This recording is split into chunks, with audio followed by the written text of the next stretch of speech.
Now, one very important truth that I want to talk about is something that I myself have struggled with time and time again, and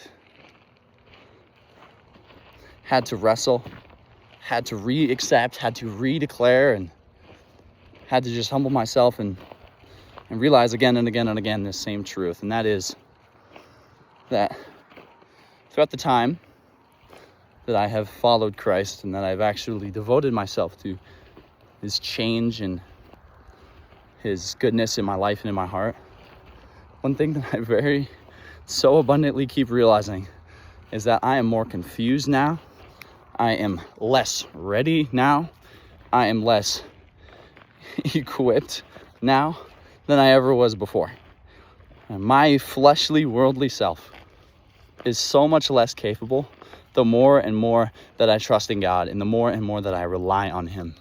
And it's a beautiful thing, because what we see in our lives is when we're getting ready for a sports game, or we're getting ready for a physical challenge, or we are becoming better at our jobs, or we are shooting for a new position. What we'll do is we'll prepare, and then we will try and reach the point of readiness.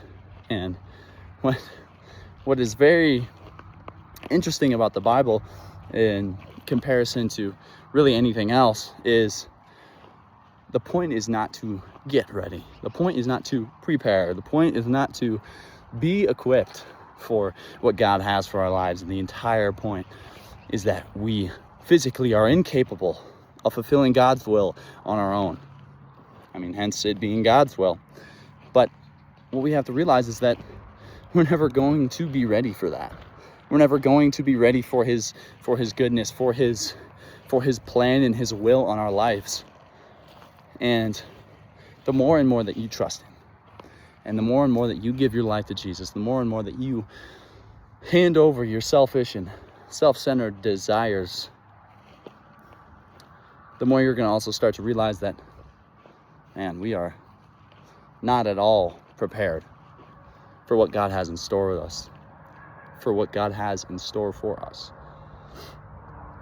But the point is not to be prepared before God. The point is to come before God, that he may prepare you for what you have to do and for what you have to pursue.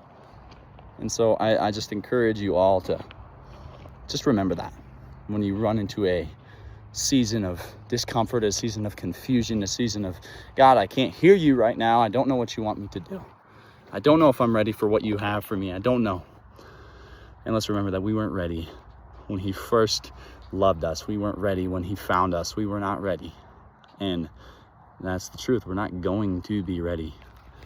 But biblical readiness looks like, God, I have no idea what's going on, but I trust that you've got this planned out. I trust that you've got me. I trust that you've sorted out all the details. And I'm just going to step forward in that faith. And so, to each one of you, whether you are mature in your faith, whether you are just beginning as a Christian, or whether you're not a Christian at all, just remember that Christ did not call the equipped. He equips the called. And that and we can't do it without him. We can't do righteousness without him. We can't do godliness without him. We can't move mountains without him. That's the whole point. That is the whole point. And so my prayer for you is that you are just able to realize that, and that you're able to walk forward and knowing and having a peace in the confusion, and a peace in the lack of readiness, and the peace of God's got this sorted out. He's going to figure out all the back end details. That way he may use me. So thank you all. I just felt like that word was on my heart today. So God bless each one of you, and stay prayed up.